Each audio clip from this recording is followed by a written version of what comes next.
Hey, what up, everybody? Rhett Weaver here from Inchland, Utah. Just want to get our, kind of our market update out for Tuesday. I've had some requests. People are kind of wondering what interest rates are currently doing out, where they're sitting at right now.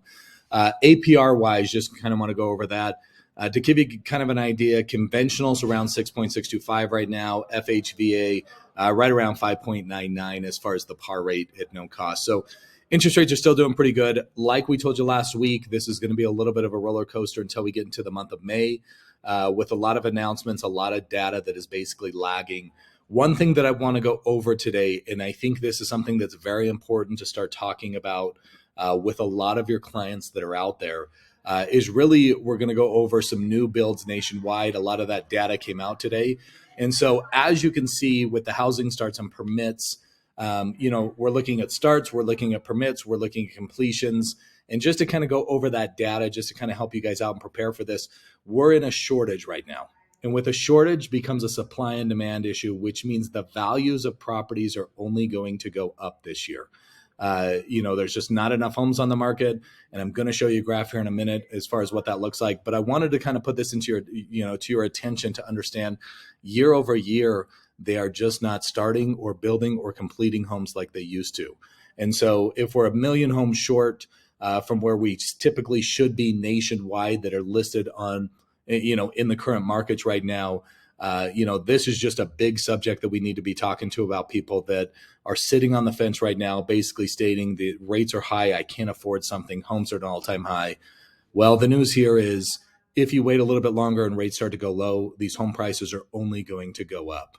One statistic that I want to show you, here's a graph of basically household formations and build starts. As you can see in September, and really everybody just shut it down and didn't want to buy, back when interest rates were getting a little bit higher. Now everybody's kind of got their mind wrapped around what is happening with interest rates right now. And so you can really see that everybody's kind of picking back up, and you guys have probably seen the market pick up just a little bit as well. One other thing that I wanted to touch on is this is starts, permits, and completions by the hundreds of thousands nationwide. And so as you can see from March 22 to March of 23, everything is down as on starts, it's down as on permits. And as far as completed, they're just not completing as many units as well either. One last thing that I kind of want to touch on just a little bit here is that I just want to kind of go over what the market's currently doing and what's happening with rates. So you can see there's a lot of volatile movement. We've told you that this month was going to be kind of a roller coaster month. As you can see, we've kind of been breaking these thresholds, which is not good because we got a lot of room to the downside, which means with some of the news that's coming out this week, we could see interest rates go up just a little bit, really until we get to the month of May. So we told you guys over the last 2 weeks, the month of April is going to be a little bit of a roller coaster. We've kind of, each one of these lines is kind of a threshold that interest rates have a support level that they're trying to stay above or stay on top of. And we just broke through it. Obviously, we're up 5 basis points today, which is really good news. But we've got to watch this market because we could see interest rates over the next week or two, depending on what's happening in the market and some of the news that we get out. They could go a little bit higher until we get that really good news on May 10th. Again, if this is your first time, green means interest rates are going lower. Red means rates are going higher. So as you can kind of see here, we got a little bit of relief with some announcements over the last couple of weeks. But start to this week, some of the data that's come out just hasn't been bond friendly. If you guys have any questions, please feel free to reach out. The narrative here is we're in a housing shortage. Even if you were to buy and have a higher interest rate, I guess let me break down some of the data for you. I wrote some of it down. Just one second.